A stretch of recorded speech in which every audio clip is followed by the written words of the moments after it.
There is a system running inside you right now. You didn't install it, you didn't choose it. You probably don't even know it's there. But it is making every financial decision in your life before you get the chance to think. It's older than money, older than civilization. It was built when the greatest threat to your ancestors wasn't debt, it was death. And it was perfect then, brilliant even. The most efficient survival machine ever designed, but it was not designed for your financial life in the modern world. And right now it is costing you everything. Today we're going to talk about scarcity mode, the survival instinct that keeps you small, keeps you stuck, and keeps you away from the abundance that is already within your reach. Not because you're weak, not because you're incapable, but because a system built for a very different world is still running your financial operating system, and nobody ever showed you the off switch. Meet Marcus. Marcus is 38. He grew up in a household where money was always a source of tension. Nothing dramatic, no extreme poverty, just the constant low-frequency hum of financial anxiety, the tight face his father made at the end of the month, the conversations that went quiet when he walked into the room, the phrase he heard more times than he can count, "We can't afford that." Marcus is now a competent professional. He earns a decent income.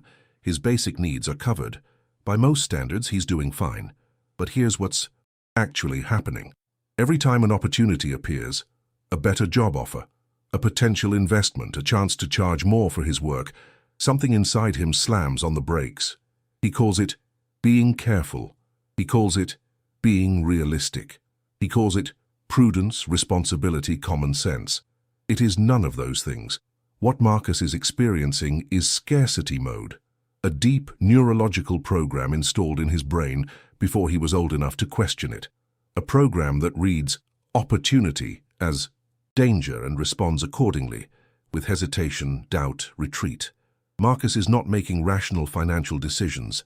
His survival system is making them for him. Let's talk about what's actually happening in your brain. Over 200,000 years of human evolution, your nervous system developed one supreme directive: stay alive. And to stay alive, your brain learned to do one thing above everything else: conserve. Conserve energy, conserve resources, conserve what you already have. Because for most of human history, resources were genuinely scarce. There was no guarantee of tomorrow's meal, no savings account, no social safety net. If you had something, you protected it with your life.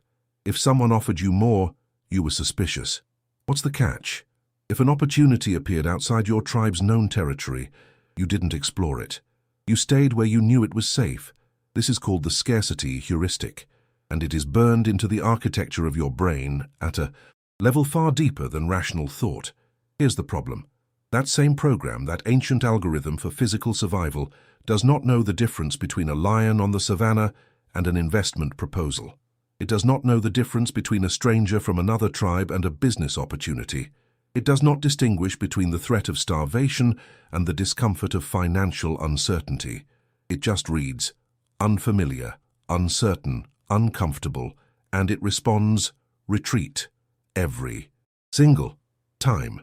Now here's what makes this dangerous, and what most people never realize. Scarcity mode doesn't announce itself. It doesn't tell you, "I'm an ancient survival program making you avoid wealth." It dresses up. It puts on sophisticated language. It sounds like your own rational voice. It says, "I'm being responsible." It says, "Now isn't the right time." It says, "I need more information before I decide." It says, "I'm not ready yet." It says, "People who have a lot of money are corrupt." It says, "Money doesn't buy happiness." These phrases feel like wisdom. They feel like self-awareness. But they are rationalizations. They are your survival brain creating a story, a believable, articulate, convincing story, to justify staying small. Your brain is not lying to you. It genuinely believes these stories. That's the sophistication of the system. It rewrites reality to match the behavior it has already decided to produce. And the behavior it has decided to produce is always the same. Don't expand. Stay where it's familiar.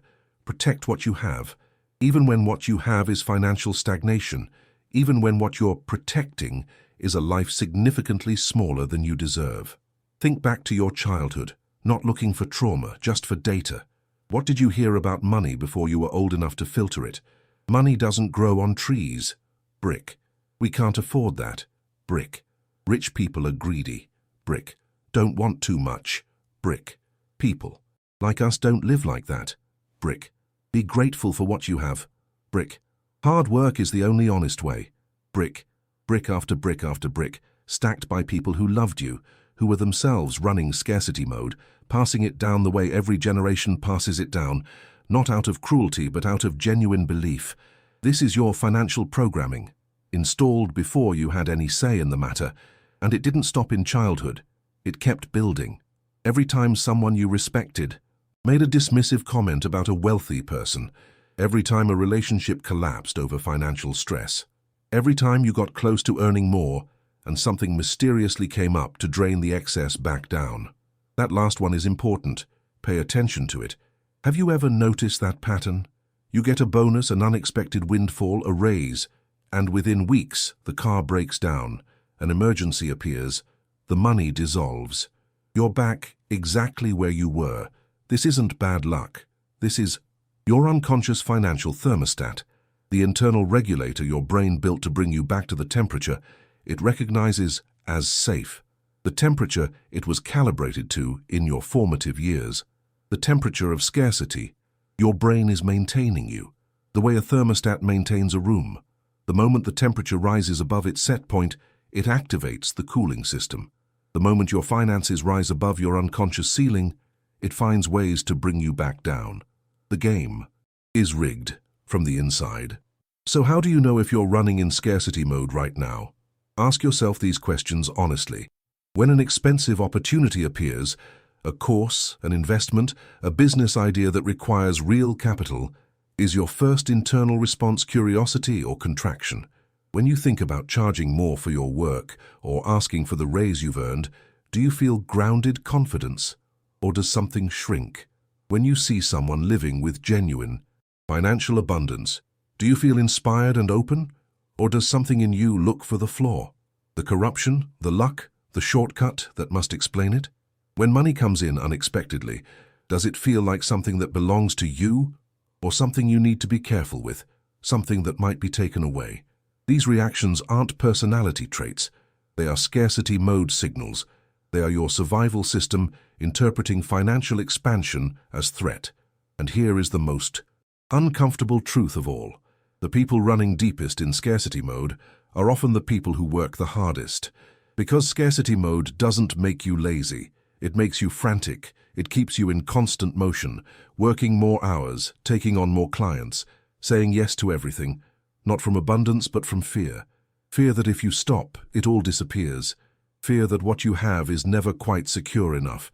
This is exhaustion, disguised as productivity, and it produces a very specific kind of life, one where you work constantly but never feel ahead, where the income grows but the financial anxiety doesn't decrease, where you gain ground but never feel safe. Because scarcity mode doesn't go away when you earn more. It recalibrates. New ceiling. Same anxiety. The problem was never the income. The problem is the operating system. Here's the shift, the one that changes everything. Abundance is not the opposite of scarcity in terms of money. It is the opposite in terms of program. The abundance operating system, the one that actually produces sustained growing wealth, is not built on excitement or optimism. It is built on a fundamentally different relationship with uncertainty. Scarcity mode treats uncertainty as threat. Abundance mode treats uncertainty as information. In scarcity mode, not knowing the outcome of an investment activates the alarm system.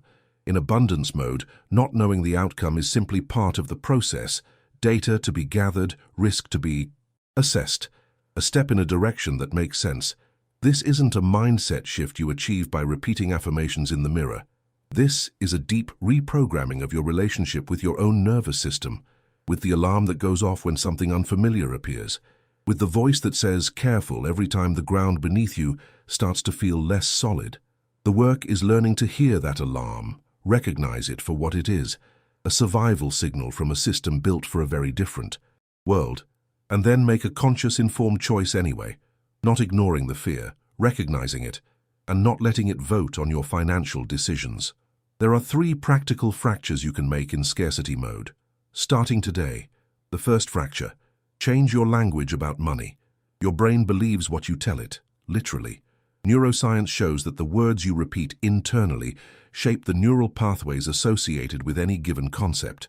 If money is consistently framed in your internal dialogue as dangerous, scarce, corrupting, stressful, that is the emotional context your brain will apply to every financial decision. This week, start noticing your automatic language, not to judge it, to track it. Where does scarcity language appear? I can't afford. It's too expensive. People like me don't notice it. Then replace it with language that opens rather than closes. Not fake positivity, honest curiosity. How could this be possible? What would it take? What am I not seeing here? The second fracture. Break the thermostat. The next time you receive money, a payment, a bonus, any unexpected income, do not spend it immediately. Do not put it toward any existing drain. Transfer even a small portion into a separate account and leave it there. Do nothing with it except let it exist. Let your nervous system learn that having more does not require an emergency response. That money can accumulate without being punished. This seems simple. It is not. Your thermostat will create pressure to spend it. A bill will appear. An impulse will rise, watch it happen. And then don't obey it. This is you rewriting the calibration, one data point at a time. The third fracture. Expose yourself to the ceiling. Remember, your unconscious financial ceiling was built through exposure, to language, to images, to the behavior of the people around you. It can be rebuilt the same way. Deliberately, intentionally expose yourself to environments, conversations, and people that operate above your current ceiling. Not to compare, not to feel inadequate, to normalize. Your brain cannot aspire to what it cannot conceive. Expand what it can conceive. One last thing before you go. The survival instinct is not your enemy. It kept your lineage alive through thousands of years of genuine scarcity. It deserves recognition, even gratitude. But you are not your ancestors. You are not in the wild. You are not fighting for basic survival. You are standing in a world of unprecedented access, information, and opportunity, running ancient software that tells you to stay small and stay safe. You can hear the program. You can recognize the alarm. You can look it in the eye and say, I see you. I understand what you're doing. And I'm choosing differently. That choice, made consistently, deliberately over time, is how scarcity mode gets rewritten. Not in a day, not with a single decision, but decision by decision, exposure by exposure, fracture by fracture, until the new program takes hold, until abundance stops feeling like danger and starts feeling like home. If this opened something in you, like the video, subscribe, and share it with someone you know is running this program without knowing it, because this might be the most important thing they hear this year. See you in the next one.